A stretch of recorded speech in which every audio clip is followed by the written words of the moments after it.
What's going on, guys? Welcome to In the Zone. I'm your host, Garrison Roy, and today we're going to have a full-length interview. But before we get into that, if you're new to the show, we do have several different types of episodes. We have rants where I'll just kind of go on and vent or talk about some hot topics within the game of baseball or training.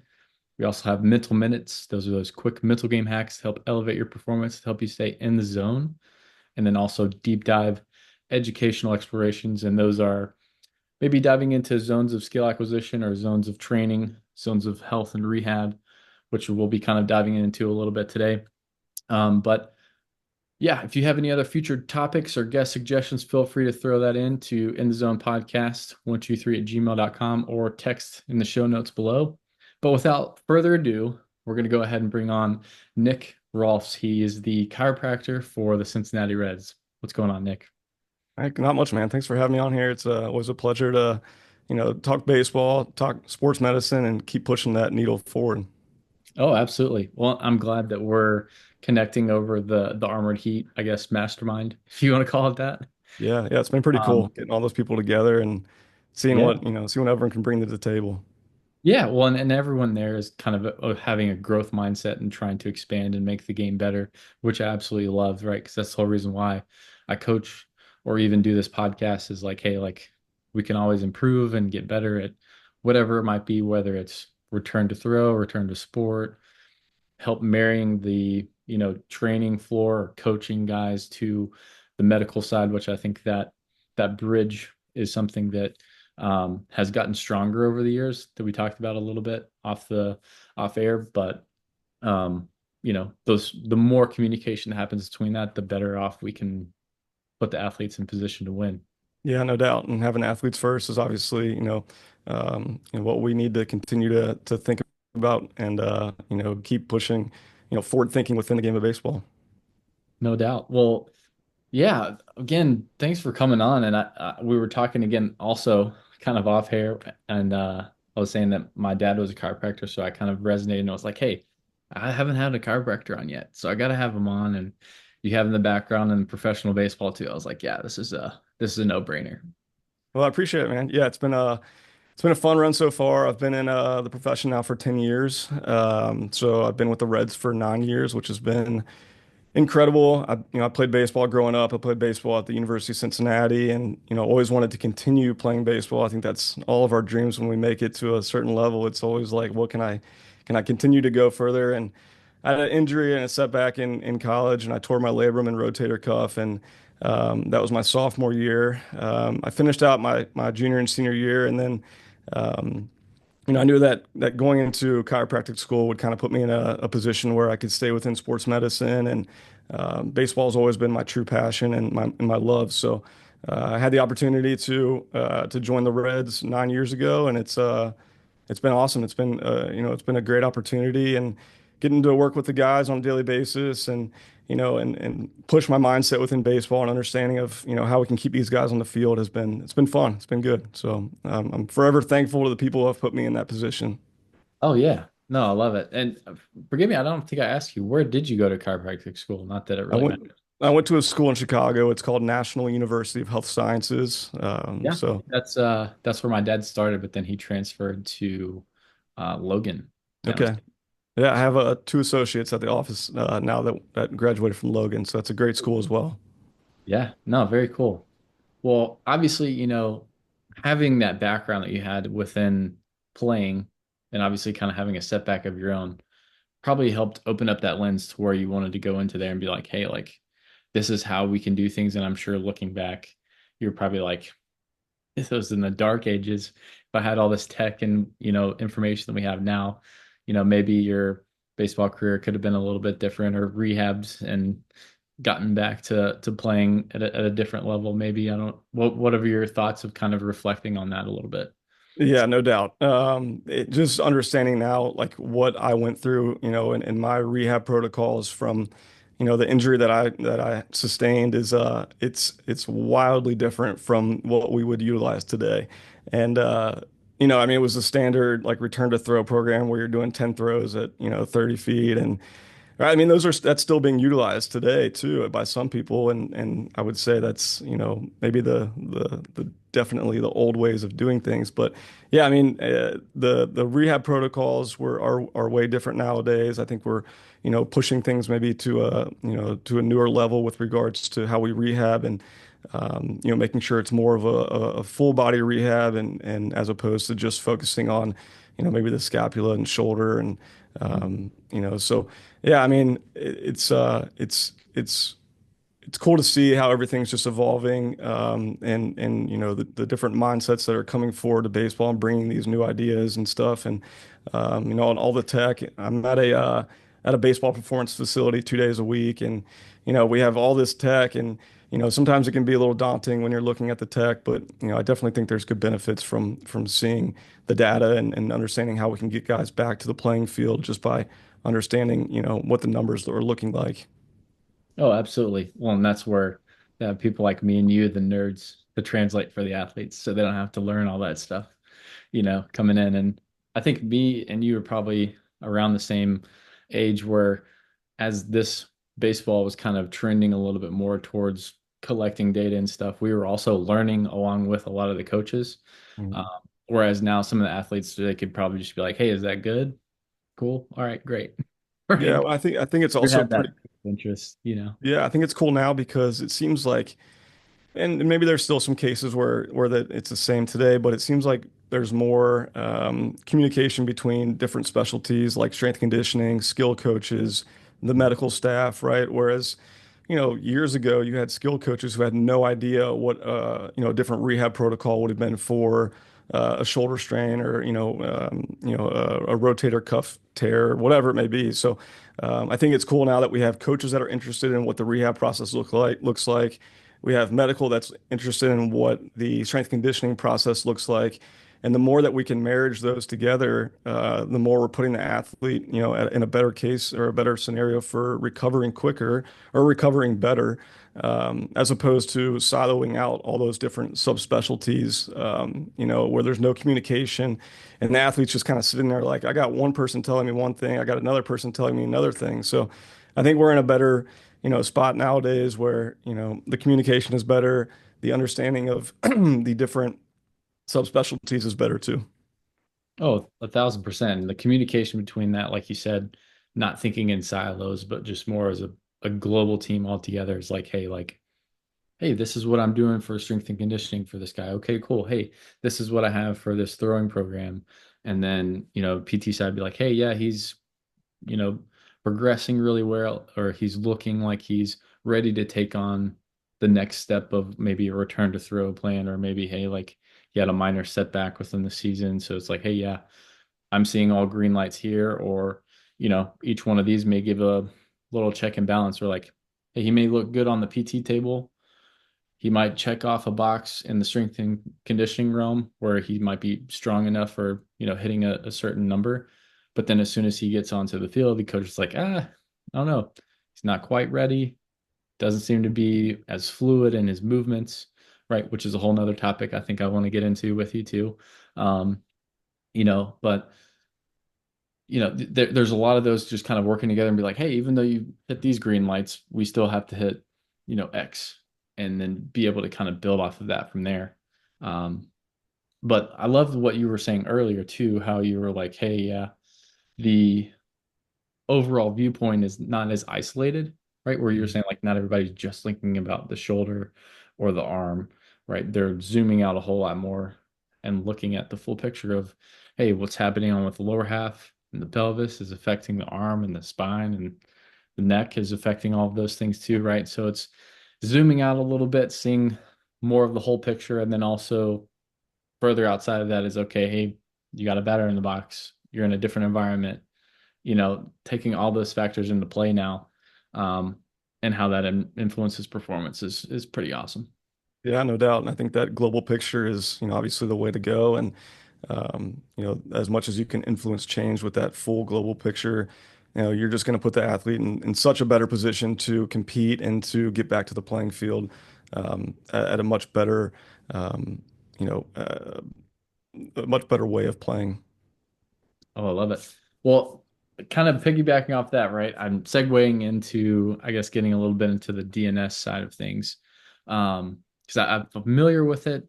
I've been kind of introduced to it whenever um, Dr. Ish Gallo, who's runs Baseball Flows. I'm not sure if you're familiar with him. That was kind of the first time I was ever really familiar with the term, but he was kind of talking about how basically how we're developing as babies and all the way up until where we are now is kind of depictive of, how we're moving.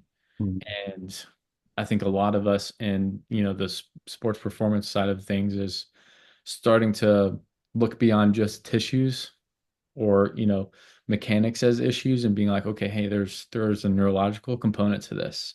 There's, the way guys move or how they're wired could be a little bit different. So kind of want to open the floor a little bit for you to kind of expand on that a little bit and how you've maybe what you've learned and how you've expanded and implemented that.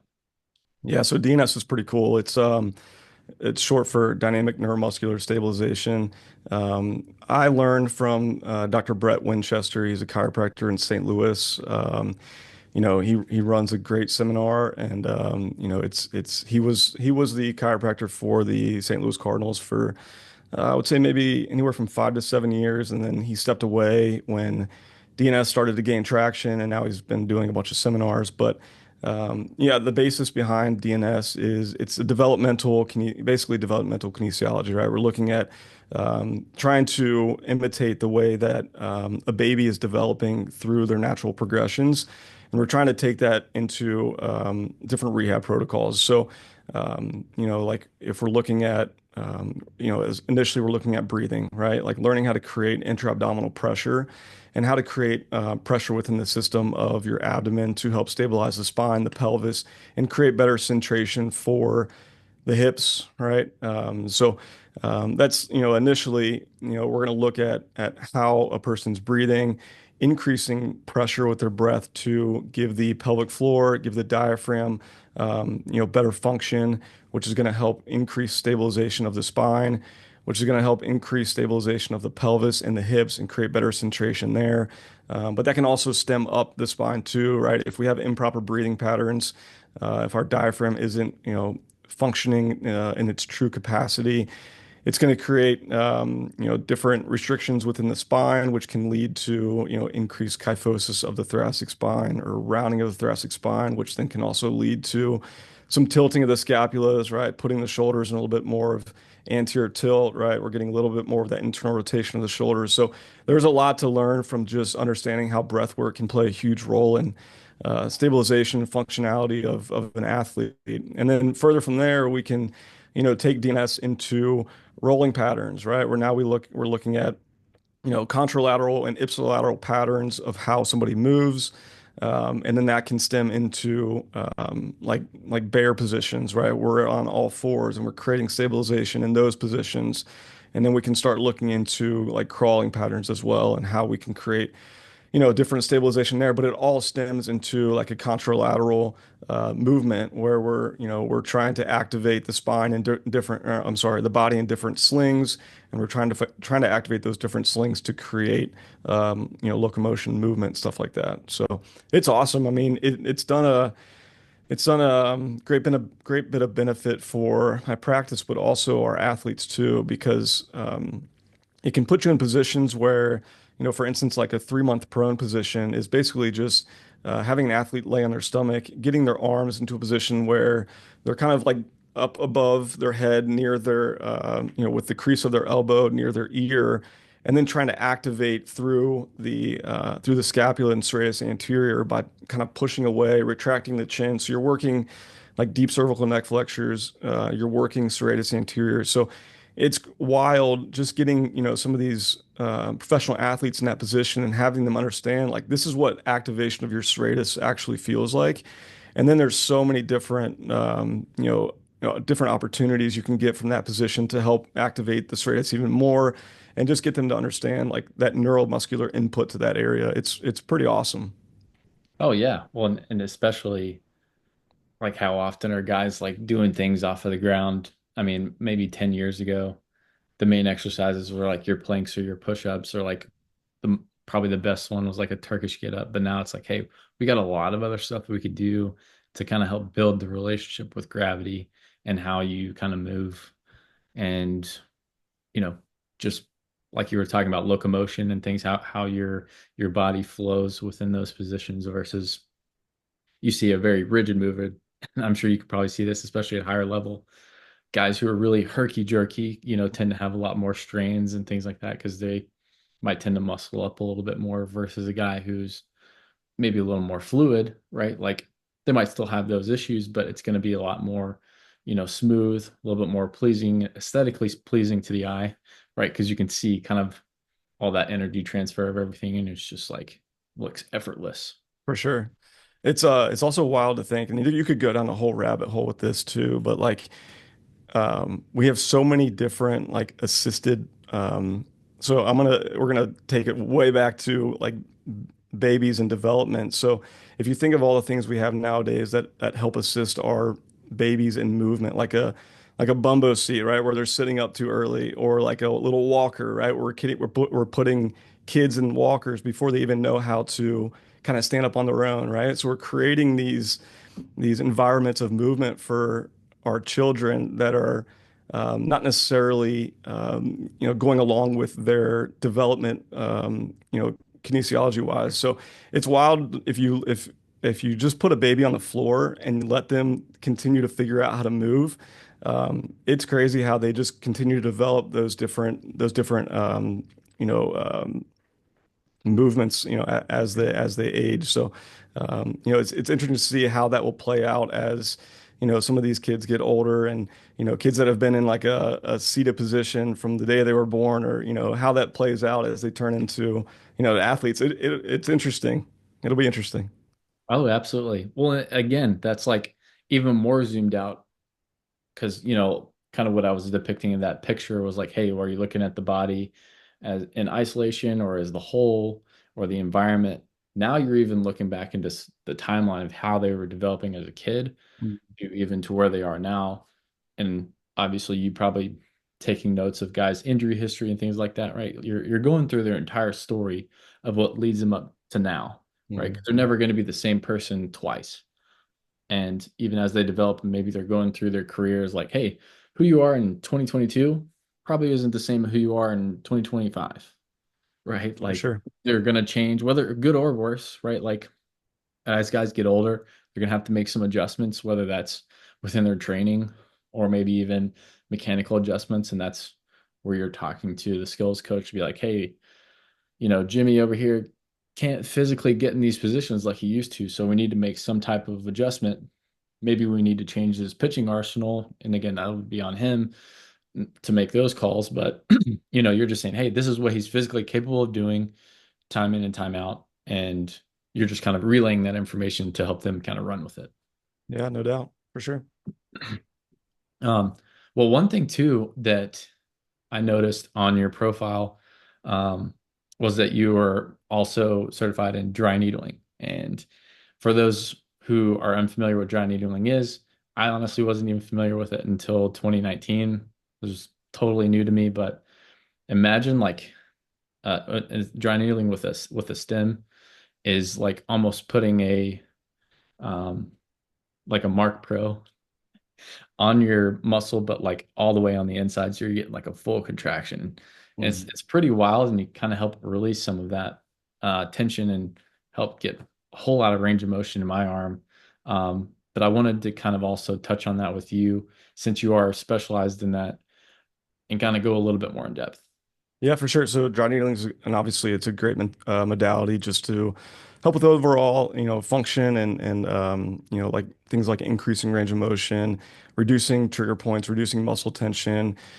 So it's a great way to quickly, provide an input or a stimulus for the muscle there.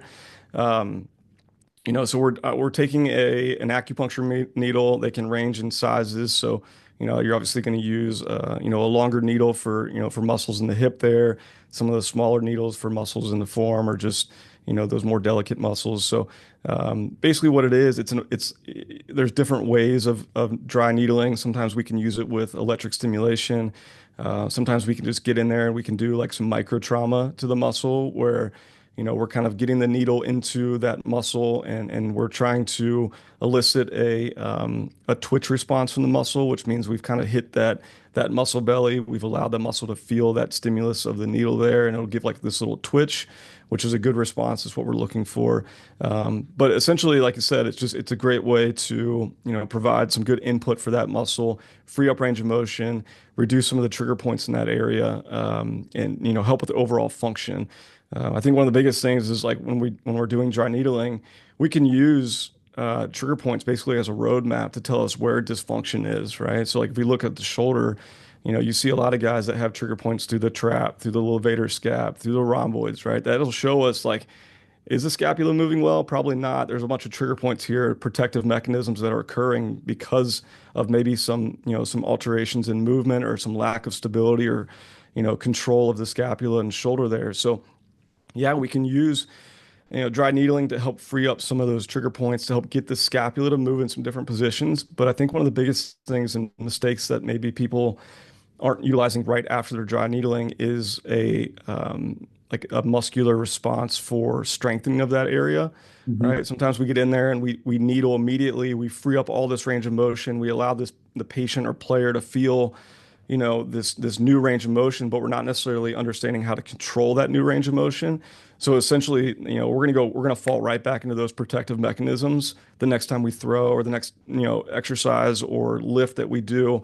Our brain's gonna go right back into those, pre-motor patterns of how the scapula or how whatever area we're needling, whatever area is dysfunctional, is gonna go right back into those patterns. So like I said, I think the big thing with needling is yes, we're providing a stimulus and an input for that muscle.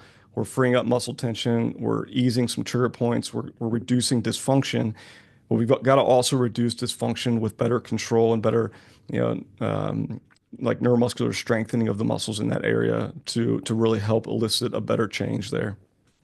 Oh yeah, that was actually going to be some of my next questions was like, hey, what do you do?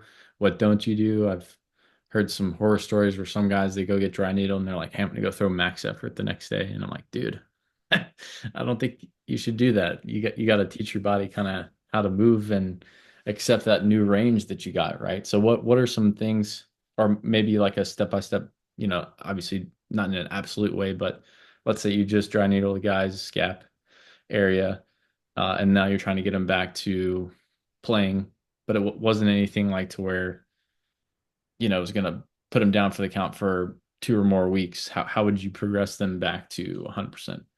Yeah, so I think it kind of depends on what our goal is. If we're doing more of like a maintenance treatment, right, where we're getting in there, trying to free up some protective tension or some muscle tightness, or are we getting in there to as a recovery standpoint, like or as a rehab standpoint, where we're trying to work this guy through injury.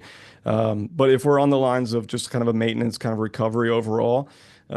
Yeah, I mean, initially we'll get in there with some needles. I like to use electric stimulation with it as well. That'll let us know like we've hit the exact target with the muscle.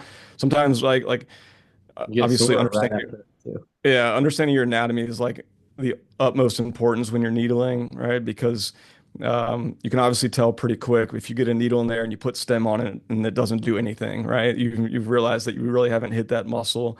So, I mean, that's a good way to kind of recheck yourself and be like, hey, I need to, get a needle in closer to that area or just start over again, in a different area. But, with the needling, it's going to create some fatigue for the muscle too, right? Because, like I said, we're creating a micro trauma for that area. So, your brain and your muscle is going to feel it, and you're going to have some soreness post needling, which is normal, right? Because like I said, we've created a micro trauma post needling, especially with electric stimulation. We've got to go through some corrective exercises, some ways to enhance better motor control of that area through strengthening or just simple movement patterns. And then after that. there's no way I would have somebody throw the day of or the day after, or maybe even the day 3 days post dry needling. I think that allowing those tissues to recover, continuing to work through range of motion, some strengthening stuff, continuing to to drive those new motor control patterns is important, and then getting back back into some light throwing from there, maybe 3 or 4 days after, and then you should be able to let it open up a little bit. You should be able to get more into 85, 90, 95, 100% throwing efforts from there, maybe 4 or 5 days post needling. Yeah, well, and it's also like you're relearning how to throw with the new range. Like, let's say they didn't have, you know, scapular posterior tilt without the dry needling, and then all of a sudden they have it. Well, now they got to learn how to have command with that new range, right? How's their osprey Right. going to feel? Like their actual way of how they would be going about the movement is going to completely change versus where it was before. If it's like a drastic difference, right? Maintenance, maybe not so much, but like going from where I was at, where I was like, hey, I'm barely here and I'm like, this was my external rotation to where now it's like, oh yeah, I got all this now, right? So Yeah, the yeah, and that's the thing. We're, first we're not throws going are to probably make. spiked in the dirt. Yeah, yeah, because you just don't know how to control it initially, right? It's like, holy cow, I have so much more range. I got to figure out how to utilize and control that range. So, yeah, more than maintenance guys, we're not trying to put too much of a change in the way that they control their shoulder, especially like in season stuff, right? We're not trying to create these totally new motor patterns where they have to, relearn how to, put their arm in different positions. I would say more, it's just going to be a maintenance thing at that point where we're just trying to ease up some muscle tension, just some light cues of, hey, let's activate here. Let's get your brain to understand how to turn on some of those different muscles and tissues at this point, but we're not putting them in a complete overhaul of like, let's get into, some better scapular retraction at this point. Let's get into, you know, more T-spine extension at this point. So, yeah, we want to make sure that we don't try to influence too much, different motor control patterns, in season, stuff like that. Oh, absolutely. Well, and you hit the nail on the head too earlier where you're saying that the body had like a little bit of a protective mechanism, right? And sometimes these knots or things that are forming and why we even need dry needling in the first place is because of that protective mechanism of maybe a previous injury or something that the body's just like, hey, we're gonna put like a human stent here, Hmm. essentially within the muscle, and you're just like, we're not gonna let you move until this thing heals up to keep you from basically just survival over performance, right? Like Hmm. it's going to learn to keep your arm attached to your body before you try to, throw 100 miles an hour. For sure. Yeah. But I guess with that question, right, there's that protective thing. And again, there's never an absolute answer for this, but how do you know whether to not to dry needle a guy or not, right? Obviously, I think it's especially at your level, the longer you're with a guy and you understand his injury history a little bit. But is there ever any situations where you're like, hey, this probably isn't the best option for you? Maybe we need to go a different route or do something else before we go to that. I think, you know, a lot of times guys that like to get dry needled, it's been something that's kind of been in the arsenal for a while. When we're looking at something that, we're not going to benefit from needling, I would say more like nerve irritations, right? So, but then again, like we can also provide some kind of input for the muscles in those areas. So I would never really rule it out and to say like, hey, that's not necessarily something we think that dry needling would help with. I think that it being like a soft tissue modality, there's always ways where we can find some linkage of soft tissue, dysfunction into, some kind of discomfort or symptom that's being caused. So, I wouldn't necessarily rule it out with everything. There's definitely some don'ts, and don'ts would be like make sure it's not the same day you throw. Um, basically, I would say, yeah, that's pretty much the biggest thing I would say is like make sure they're not going to perform some kind of major athletic feat and you're needling right beforehand, right? Because there's going to be some fatigue, there's going to be some breakdown of that muscle, and we don't want to try to influence a massive amount of change before they go out and compete. Um, but yeah, I mean, needling has a good benefit for, for most symptoms and most dysfunctions people are dealing with. So I would never really completely rule it out on certain things. I know a lot of times we're getting guys who have just like some vague like pain through their arms. Sometimes it can be like musculocutaneous nerve, but that nerve can also kind of penetrate through the like coracobrachialis, which we can needle up through there, right? Which we can create a change with that muscle and reduce some of the tension of that muscle. So yeah, I mean, there's also there's always a way I think to incorporate it. Some of those, vague discomforts, people can also benefit from cupping, stuff like that. But I think soft tissue as a whole, there's, soft tissue work can be very beneficial in reducing a lot of discomforts, a lot of ailments that people have. Oh yeah. I just was so surprised at how you just cut out so much time. Whereas like if I was going to do some self myofascial release on some stuff, that would have been hours of maybe someone else inflicting the pain on me versus popping a needle in there. And then within a couple minutes, you're got way more range of motion versus kind of grinding and finding all those knots manually. It's definitely a time saver. For For sure. sure. Yeah. And it can definitely shorten time of injury. So yeah, there's so many good benefits to it. It's a pretty sweet modality. Yeah. No, I mean, I was blown away with just how like, wow, got all this range back. This is great. Yeah. As soon as you could finish it, you're like, I feel like I can throw 100, but you're like, all right, buddy, let's pull back the reins. Yeah. Let's reel it in a Let's little bit. let's not do that. Yeah. Oh man, I'm sure you probably have plenty of stories of that where guys are just like, oh, I feel good. Yeah, I'm just gonna go now. Like, I'm good. Yeah, definitely. Yeah, let's ease it back a little bit here. We want to make sure you don't put yourself at a further risk for injury. Oh, no doubt. Oh, well, I guess for me and just from my perspective, I'm seeing a little bit more of a shift too from guys kind of focusing a little bit more on like the neurological side of things and how that's also influencing it. And you touched on it a little bit with DNS, but what are some other ways that maybe with the Reds or maybe even within your own practice with some Gen Pop people, like how are you assessing, the nervous system? Because essentially like the brain and the nerves are what's sending the signals down to the muscles to and all the other parts of the body, right? To move. Um, but yeah, what are your thoughts on that? Yeah, I mean, I think that, like I said before, we can utilize basically like trigger points and muscle tension as like a roadmap to see like, is there some kind of protective mechanism occurring here? Are we creating um, you know, like increased like nervous tension or some kind of signals that are occurring in that area because of dysfunction? So, like using trigger points as a roadmap for that is always a good a good assessment tool, and it's crazy how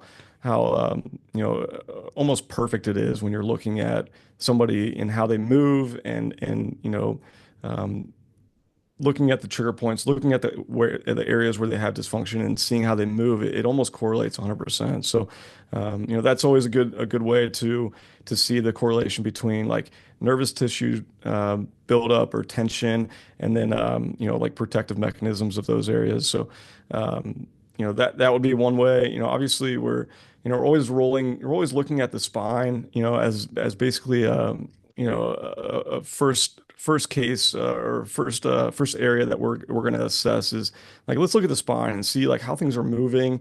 Do we have like certain restrictions within the spine? If we have a player that like has no CT junction mobility and they're kind of stuck in the anterior head carriage, like we know there's going to be some like nervous tissue tension there. So, I think assessing the spine and making sure you're looking at those areas is extremely important, and always saying like, hey, let's look proximal to distal when we're dealing with, different things as well too. So, um, you know, I would say those two are the big things is like look for trigger point roadmaps, look at the spine and make sure, we're not necessarily restricted in those certain areas and go from there.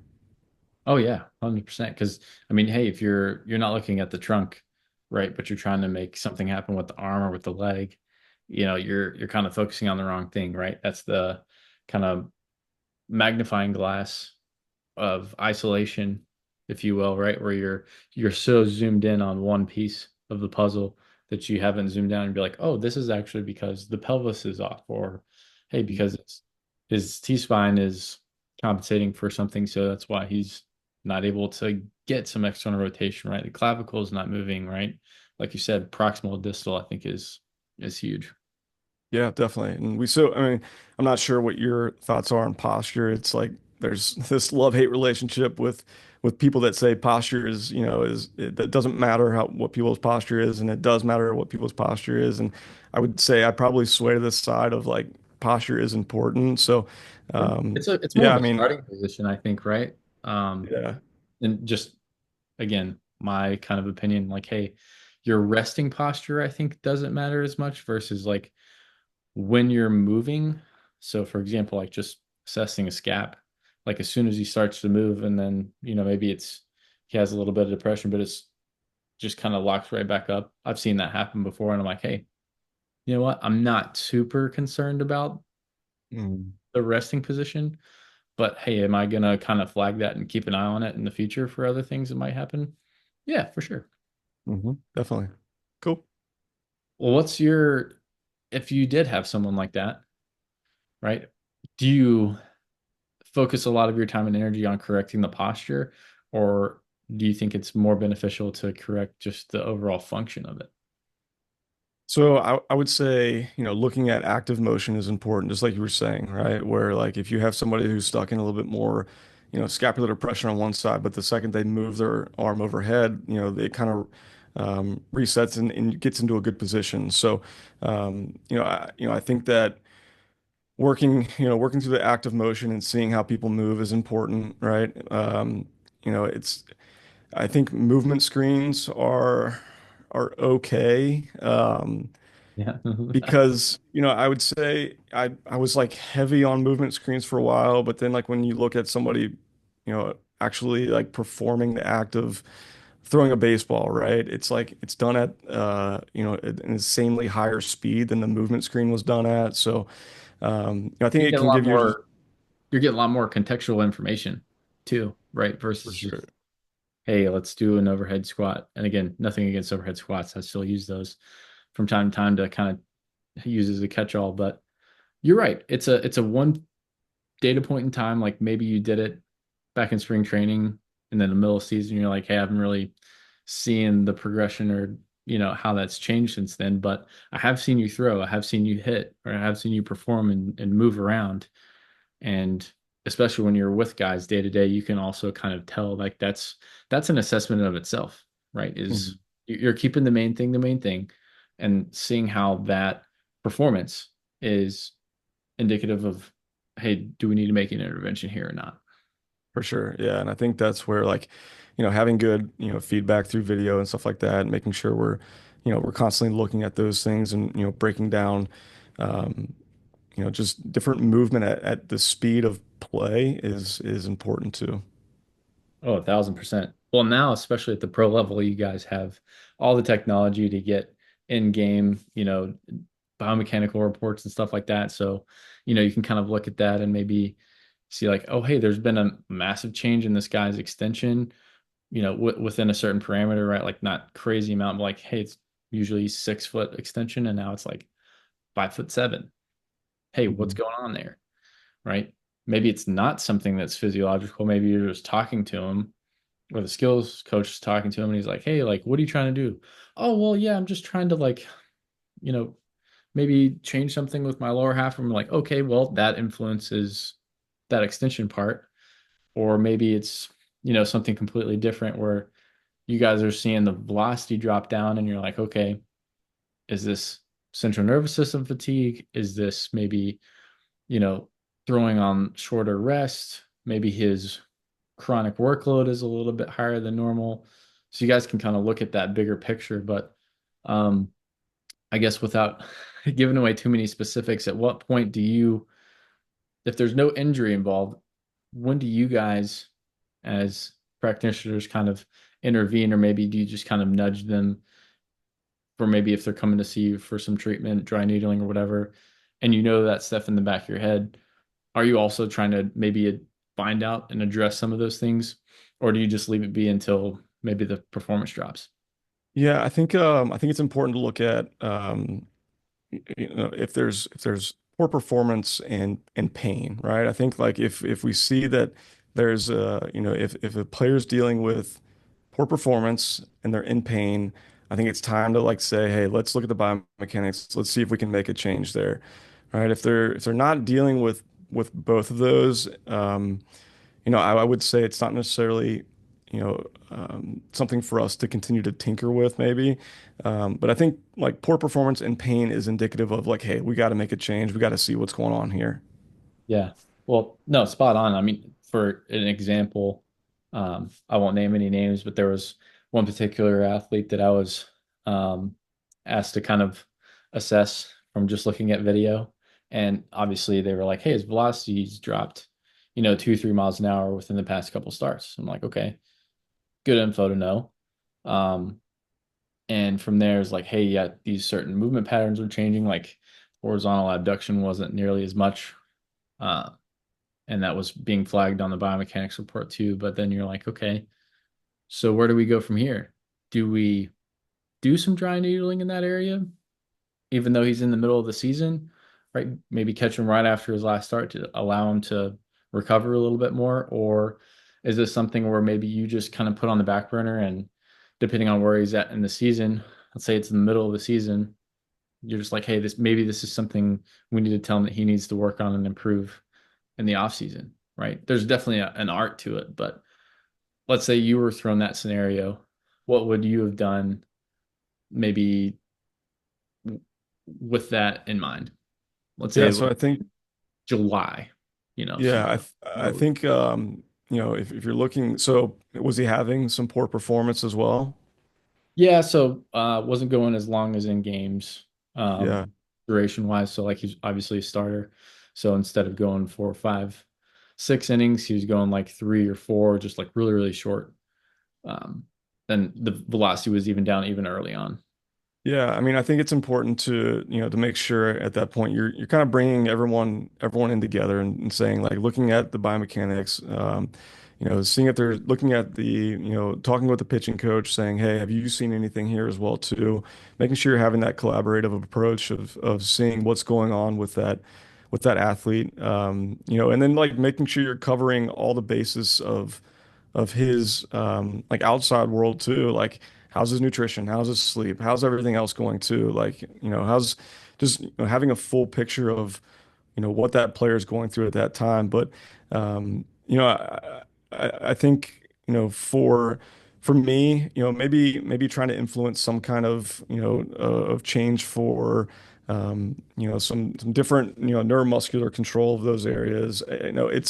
It's kind of difficult to say, how much we would change at that point, especially because I'm not going to influence change for a $10 million pitcher in the middle of the Yeah, season. exactly. I'm not going to put that on my plate. Kind of let the medical director, Dr. Krimchek, kind of help guide with the GM, with the owners, kind of what they want to do for that case. And I'm there to offer my assistance in any way. But I'm not going to be the one that's going to say like, hey, let's make this change. Overall, Yeah, I don't because want you to put don't that know, on my plate. especially yeah, in the middle of the season, you're like, I don't know, this could go one or two ways. It could help you or it could just tank you and set you back and then, now you're having to wear it. And you're Yeah, like, I oh, think I think when we're looking at like influencing change for any type of biomechanics, it's probably better to make sure we're doing that in the off season when they have time to understand how to control those changes. We can definitely work more aggressively towards the goal that we want to work to when we know like, hey, we have this significant amount of time to put these different efforts in and change some of those approaches to throwing. yeah, no, 1,000%. It's uh it's definitely tough, especially when you're having to deal with a guy's career. It's on the line. You're like, hey, like maybe we make this change, maybe we don't. I mean, you're kind of gambling at that point, right? Yeah, It's tough. yeah, yeah. Well, outside of that, I noticed you also kind of expanded a little bit more to the golf world in TPI, which I thought was kind of cool. Um, Mhm. but what crossovers have you seen? Obviously, like maybe understanding that a little bit more and maybe talking to some of the biomechanists and stuff within the department, or just having a little bit more bigger perspective, what have you kind of taken from that experience, or maybe even just from your own golf game to like kind of relating it to some of the other guys that you're around? Yeah, I mean, I think the big thing is like understanding rotational sports has been pretty cool. Like as, as I've grown through my career and, understanding the influence of, like creating a ground force and then being able to transfer that ground force throughout the body to to the upper body, whether it be through throwing or through a golf club, right? And understanding that relationship between like, how do I create, these forces in these different slings? How do I get my kinematic sequence to be working more fluently and not have those disruptions, whether it be, like we said, with the golf swing or even with the pitching motion, like understanding how to create force one place and then allow that force to transfer, through the different movements of your body to a different region of your body, and then continue to create that force through the golf club to the golf ball, right? So it's been something that's definitely like helped with my golf game for sure. And I think that just understanding rotational sports through TPI, through on-base U, definitely helped me more early in my career, and just being able to communicate those things to athletes. Yeah, well, and I think too, if you know that a player's an avid golfer or does that on the side, right? Like you also have another avenue to kind of relate to them a little bit more. But maybe there's a certain cue, or maybe there's something else that they're like, hey, like, you ever notice that you kind of slice the ball a whole lot whenever you Mhm. golf? Yeah, well, this is the same reason why you're also maybe flying open all the time whenever you're Sure. throwing, or, just kind of having a little extra piece of information can help kind of relate to them as a whole and communicate certain things a little bit better. I think it's pretty Yeah, cool. no doubt. We had a pitcher last year, and I won't say his name, but he was having a lot of trouble with like pelvic rotation and like understanding how to get his like he would stop, like stride foot contact would stop, and then he couldn't continue to create that transfer of force from stopping throughout his, his torso, throughout his pelvis to his torso. And he was saying like I had the same thing when I'm hitting my golf, like my golf, when I'm swinging my golf club is like I get to the point of, take back or like bringing my club back, and I can't get my pelvis to rotate. So it is interesting those how those two marriage, and you definitely see it a lot with pitchers and and how they're able to correlate differently to throwing. I mean, you can see it with hitting too, but I feel like pitchers are on the golf course a bit more throughout the season. Yeah, maybe a little bit. Yeah, I got more think, time to do that for sure. yeah, the hitters don't want to affect their swing too much, so they're probably putting that on the back burner for the off season. Um, Definitely. but circling back to what you were saying of assessing things at higher game speed, I've found myself, and my business partner kind of came up with this idea first. So shout out to him, Rob Block. But he would take med balls, obviously, just like a little scoop toss at a higher intent, and see how they're kind of loading or moving within that, and then see how they're, maybe throwing or pitching. And sometimes those movements might be completely different, right? And sometimes that's like the corruption of maybe over cueing, or you know, good coaches meaning well, but had bad implications of what they were trying to tell them to do, or it was interpreted wrong by athlete.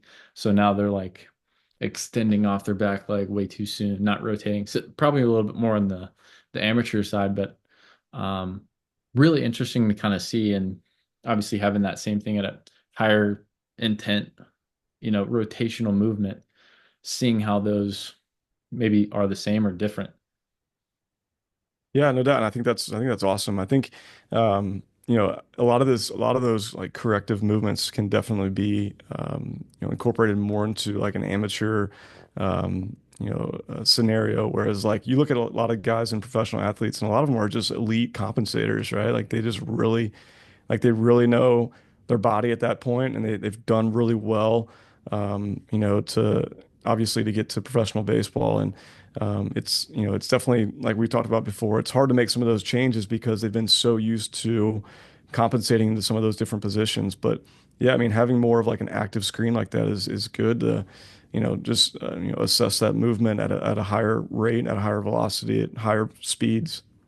Yeah, versus just having a table assessment of like, oh, looks the same, but you can clearly see it's a little bit different when they're actually moving around and, you're adding more context and more things to it, you're seeing that there's an obvious disconnect there. So, and I think that's the best way to progress through certain exercises too, even while training, right? Like not everything being at high velocity or high speed, but maybe you're starting off doing some very basic stuff, general movements, but as those guys get a lot better, as they develop a lot more feel, and especially at the higher levels, like the pro guys, right? Like they have to do things a little bit more at a higher speed, at a higher rate in order for them to get that to translate.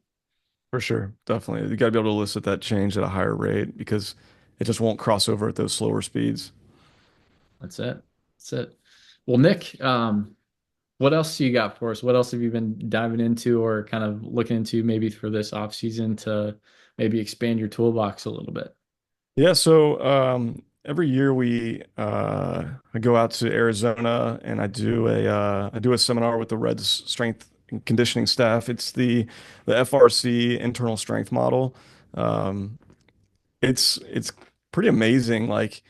We did it for the second year last year, and I think we're probably gonna do it again this year. And it's so much information, but the information is so solid. It's basically taking like functional range conditioning and putting it into a strength conditioning model and just different ways we can influence change through, like pails and rails and adding, a strength component to different things like that.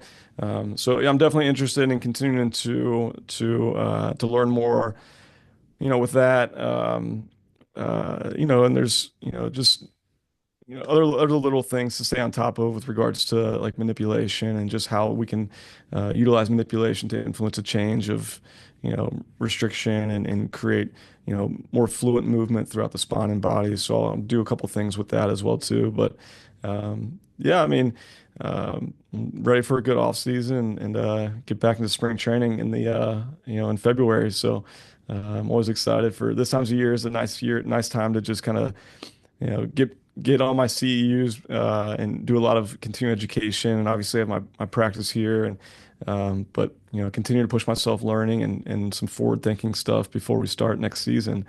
So yeah. That's awesome. Well, cool. Well, Nick, that's all I really got for you, my man. If you got any other closing thoughts before we shut it down and share where people can find you and reach out and connect. I don't, I'm just excited for where baseball's at, and where we're continuing to go. And there's a lot of smart people that are really, like we said, pushing the needle. And it's fun to learn from those people. Guys like you doing the podcast here is awesome. And, you can pick up so much knowledge just by listening to to these guys, listening to yourself and some other people you've had on the podcast here. And if you want to continue to push the game forward, you just got to keep listening to those people and keep thinking of new things and keep having these conversations to see where we can go. That's it. I love it. And yeah, do you have any social tags or anything? I'll obviously put those in the show notes for guys, but what's the best way to kind of contact you if someone wanted to reach out? Yeah, so Instagram, it's Doc Rohlfs. That's Rohlfs. And then on You've got a Facebook, our podcast practice. too. Yeah. Thanks, man. Our Yeah. That's our our web we're on Facebook. It's Cincinnati Spine and Sport on Facebook, and then CincinnatiSpineandSport.com is our website. So yeah, those are the easy ways to get in touch with me. And yeah, I'm here for if there's anybody that needs anything, just let me know. I'll try to help out. Love it. Love it. Awesome. Well, Nick, thanks again for coming on and spending the time with us. And for those of you listening, stay in the zone.